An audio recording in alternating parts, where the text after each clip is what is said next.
الذين آمنوا وتطمئن قلوبهم بذكر الله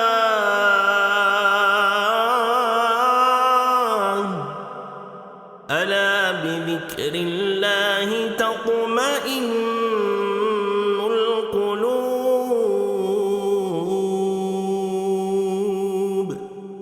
بسم الله الحمد لله والصلاة والسلام على رسول الله. سبحانك لا علم لنا إلا ما علمتنا إنك أنت العليم الحكيم. رب زدنا علما. Сөзімді чексіз мейірімді және сенімсіз ырайымды болған Аллах Тағаланың исмімен баштағандан кейін, бүткіл аламдың иесі болған Аллах Тағалаға чексіз мақтауларды айтып, андан кейін бізден сүйікті жарокер пайғамбарымыз, ақыр заман пайғамбары, бирок пайғамбарлардан ең қадір барықтысы бірінші болып 5 ешік ашыла тұрған бізден сүйікті пайғамбарымызға Аллахтың жана салам жана салаваттарын жолдап, сіздерменен бүгін қайрадан эфир арқылы Азкару сабах вал маса, ертеменен кешінде оқыла тұрған зикирлер және ертеменен кешінде оқыла тұрған зикирлердің пайдасы жөнінде сабағымызды улантабыз. Шындығында зикирде біз ертеменен кешінде зикирде эмне үчүн окуйбуз? Себеби дегенде бул коргонуч. Бул Кудай Таала тарабынан бериле турган коргонучту, өзүнө адам баласы коргонучту кийүү, өзү коргон Аллах Таала тарабынан бериле турган чоң бир ар кандай бир күтүлбөгөн кырсыктарды, балелерди, көзгө көрүнгөн, көрүнбөгөн душмандын зыяндарынан, жин шайтандын ар кандай бизге келе турган бир зыяндарынан бизди коргой турган, тосо турган нерсеге себеп болгон. Мына ошондуктан пайгамбарыбыз саллаллаху алейхи ва саллям эртеменен кечиндеги зикирди калтырбай окуп аткандыгы, ал пайгамбарыбыз Аллахтың алдында ең Аллах Таалага жакын адам болгондугу, Аллах Таала аны өзү коргоп, өзү ар кандай жамандыктан тосуп тургандыгына карабастан пайгамбарыбыздын эртеменен кечиндеги зикирлерди калтырбагандыгы бул сиз менен биз үммөт үчүн сабак дейт. Ошол үммөт үчүн пайгамбарыбыз ушул нерсенин зарыл экендигин, ушул нерсени адам баласы үчүн турмушта керек экендигин, адам баласы үчүн жеген ичкенге азык кандай керек болгон сыяктуу эле денебизге, адамдын жан дүйнөсүнө, адамдын ички дүйнөсүнө, адамдын бул дүйнөдөгү мадди жана маанавий, моралдык жана материалдык адам баласы толук коргонучта алынууга себеп боло турган болгондуктан дагы эртеменен кечиндеги зикирди пайгамбарыбыз калтырбастан эртеменен кечинде тартиптелген зикирлерди окуп келген. Ошол зикирлердин улай катары эле пайгамбарыбыздын Ан Абан ибн Усман деген адамдын, яни ибн Аффан, Усман ибн Аффан разияллаху анхунун баласынан риваят кылынган бул немени. Якулу сами'ту Расулуллах саллаллаху алейхи ва саллям, пайгамбар саллаллаху алейхи ва саллям айтып аткандыгын уктум дейт. Ман кала бисмиллахиллади ла ядурру ма асми шей'ун фил арди ва ла фис сама'i ва хува ас-сами'ул алим 3 маррат лам тусибуху фажа'a بلاء حتى يصبح ومن قالها حين يصبح 3 مرات ولم يصبه فجأة بلاء حتى يمسي деген дейт. Пайгамбарыбыз саллаллаху алейхи ва саллямдын бул хадисинде риваят кылган хадисте эмне дейт? Кимде ким бисмиллахиллади ла ядурру ма асмихи шей'ун фил арди ва ла фис сама, кимде ким Аллахтын аты менен деп баштаса дейт, ла ядурру ма асми шей'ун фил арди ва ла фис сама, Аллахтын аты менен асман жерде мага эч бир нерсе зыян жеткизе албайт деп айтса дейт, ва хува ас-сами'ул алим, албетте Аллах Таала угуучуна билип туруучу зат деп 3 жолу айта турган болсо, ал лам юсибуху фаж'ати балаин хатта юсбих, ал кеч киргенде, тагыраак айтканда асырдан кийин айтса, ал таң атканга чейин ага эч бир кыйынчылык, күтүүсүз бир балия жетпейт дейт. ومن قالها حين يصبح, кимде ким таң атканда, фажрда кийин ушул нерсени 3 жолу айта турган болсо, лам юсибуху фаж'ату балаин хатта юмси, күтүүсүз ага эч кандай бир бале, бир сыноо келбейт деп айткандай. Демек, бул хадистеги Тирмизи риваят кылган хадисте болсо, Абан ибн Усман кала сами'ту Усман ибн Аффан, Усман разияллаху анхунун айткандыгы. ما من عبد يقول في الصباح كل يوم وليلة ومساء كل ليلة بسم الله لا يضر مع اسمه شيء في الأرض ولا في السماء 3 مرات لم يضره شيء дейт. Ушул жогорудагы зикирди ким 3 жолу эртеменен кечинде айткан болсо, ага эч бир нерсе Аллах Таала зыян жеткизбейт дейт. Тагыраак айтканда, قد أصابه طرف الفالج ويجعل الرجل ينظر إليه. Ага күтүүсүз бир, күтүлбөгөн бир кырсык келбейт деген маанida айтты дейт. فجعل الرجل ينظر إليه. Ошол кезде бир киши ушул хадисте айтып аткан адамга карап эле туруп калды дейт. Qala lahu Aban, ошол Абан ибн Усман ибн Аффан мындай тагыраак айтканда Усман разияллаху анхунун баласы ал кишиге карап "Маза танзур? Эмне болду сага?" дейт. "Амма иннал хадиси кама хаддастук. Лакин лам aqulhu yawma idhin liyumdi alayya qadarahu" дейт. Ошол киши ушул дуаны, ушул зикирди айтпай калгандык үчүн анын башына бүгүн оор сыноо, бир кыйынчылык келгендигин мойнуна алып карап туруп калган дейт. Демек, бул хадистен дагы бир алына турган пайданы келе турган болсок, бул биринчи башталганда эле бисмиллах. Бул бисмиллах билесиздер. Эң чоң зикир. Кыскалыгына карабастан, анын жеңилдигине карабастан, ал эң чоң, эң күчтүү зикирлерден бири. Эң күчтүү дуалардын бири болуп эсептелет. Ошондуктан бисмиллах деген бул эмне десе, бисмиллахи астаин ва бихи астахсину каулан бил лисани ва таваккулан бил жанан деген.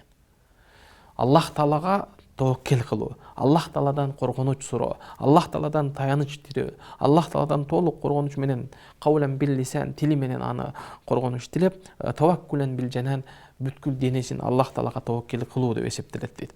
Кала Ибн Касир рахимахуллах, "Ман каддара бисми, ай тaqdiru бисмиллахи ибтидаан, ман каддара бил фи'ли амран ва хабаран."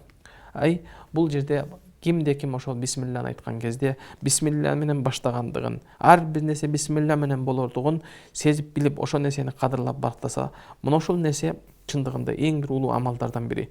Фал-машруу би-зикр бисмилlah фи кулли амрин табаррукан ва таяммунан ва исти'анатан ала al-itmam ва at-taqabbul дейт. Ар бир амалдын кабыл болуусуна, ар бир адамдын амалдын толук болуусуна, ар бир амалдын берекелүү болуусуна себеп боло турган нерсе дейт. Бул жерде экинчиси ла язурру ма'асмихи шей'ун. Кимде ким Аллахты ортого салса, Аллахтын атын зикир кылган болсо, ага чын жүрөктөн садык айткан болсо, ла язурруху мусиба, ла язурруху шей. Ага эч бир кыйынчылык жетпейт. لأنه في حفظ صاحب الملكوت والجبروت قادر على كل شيء.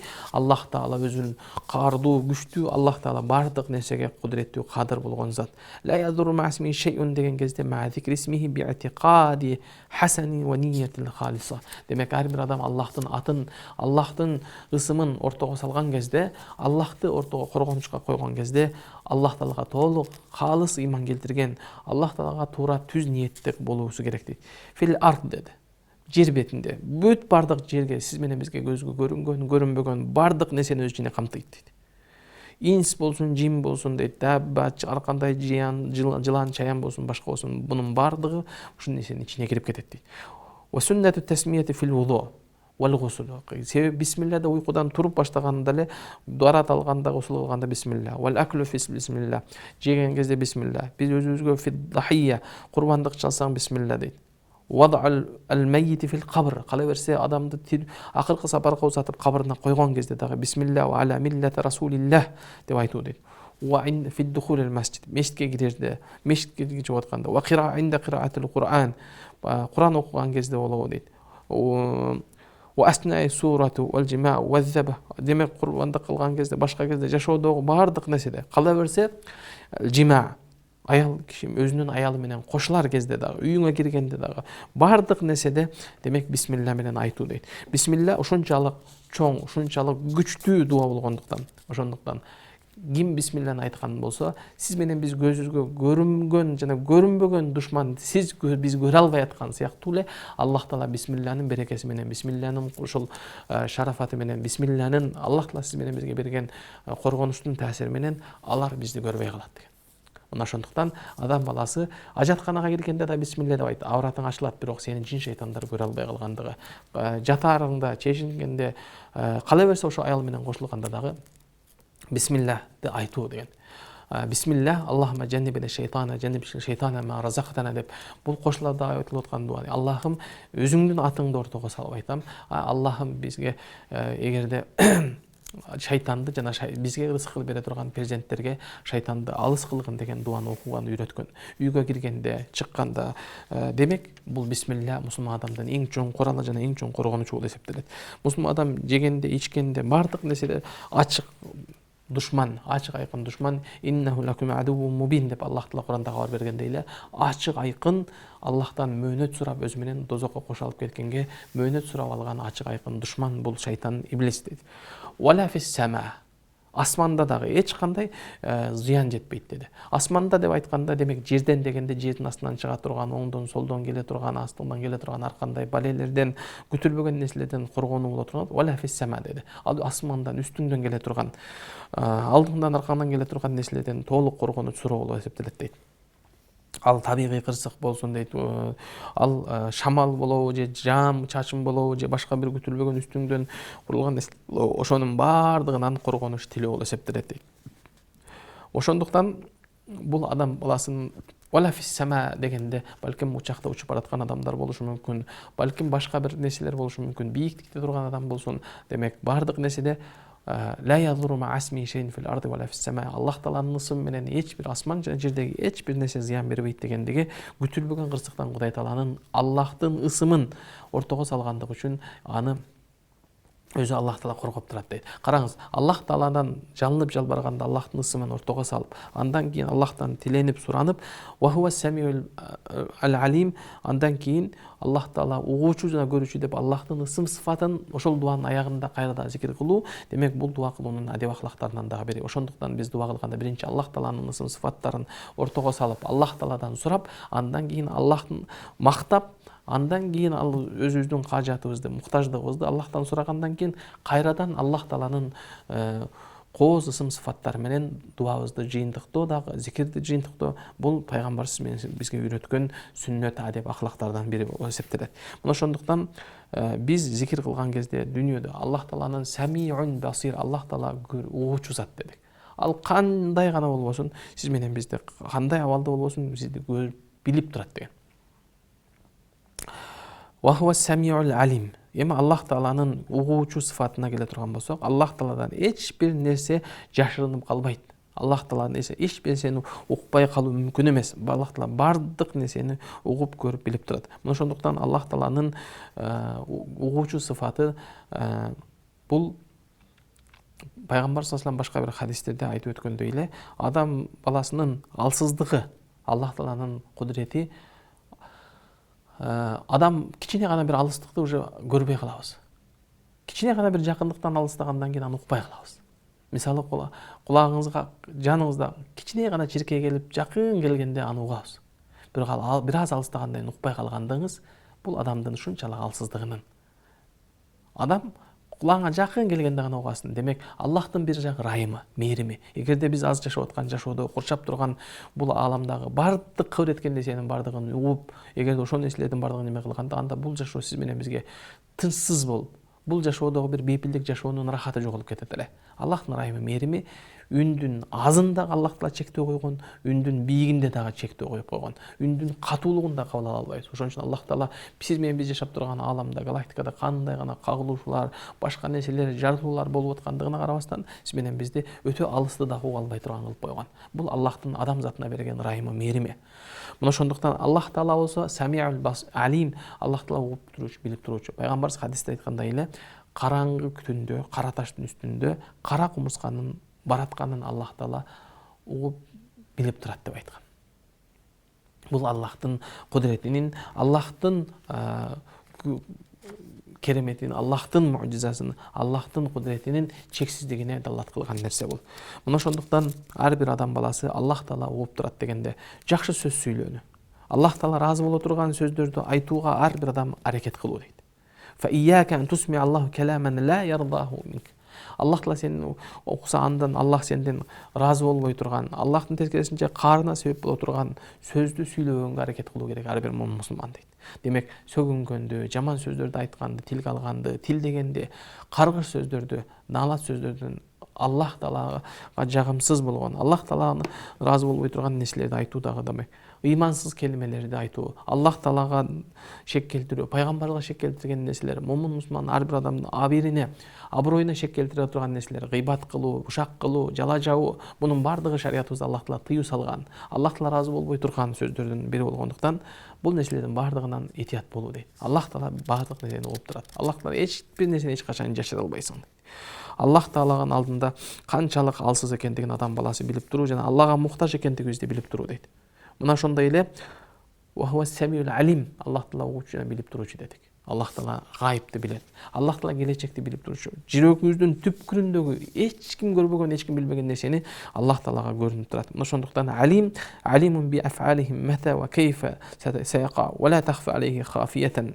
Эч бир нерсе Аллах Таалага жашыруун болуп, Аллах Таала билбей калуу мүмкүн эмес деди. Кала имам Табари рахимахуллах. Табари улуу бир алымдардан өткөн алым. Алимун бима фи ضمائر نفوسنا من الإذعان لك في الطاعة والمصير إلى ما فيه لك الرضا والمحبة وما nubdi wa nukhfi min a'malina. Allah Taala'nın bilүүчү sıfatı биздин жүрөгүбүздөгү, түпкүрүндөгү бардык нерселерди Аллах Таала билип тура турган. Аллах Таалa'нын эч ким ага билиш мүмкүн эмес болгон жүрөгүбүздөгү түпкүрүндө оюбуздагы нерсенин бардыгын Аллах Таала билип туруу, Аллах Тааланын алдында амалдарыбыздын эч бирин жашырып аны жок кое албайбыз деп айткан дейт. Мына ошондуктан да Аллах Таала өзүнүн сөзү болгон Кур'ан-ы Каримде аятта ва индаху мафатихал гайба. Аллахтын алдында гайыптын дагы ачкычтары бар. Аллахтын алдында ла я'ламуха илля хува. Аны эч ким билбесе да Аллах өзү билип турат. Я'ламу ма фил барри вал бахр. Кургакта болсун, сууда болсун Аллах анын бардыгын өзү Аллах көрүп билип турат. Ва ма тасқуту мин варакин илля я'ламуха. Жер бетинде бир дарактын жалбырагы дагы жараткандын буйругусуз түшпөйт, жараткан аны дагы билип турат. Ва ла хаббатин fi zulumatil ardi wala rabbin wala yabisin illa fi kitabin mubin deydi. Чындыгында бул жер бетинде канчалык караңгылык, бул түндүн караңгылыгы, анын ичинде ичиндеги деңиздин суунун караңгылыгы, канчалык чукурдукта, канчалык адам көрбөгөн, адам аны көрүү мүмкүн эмес болгон нерселер болбосун, Аллах баары бир аны билип турат.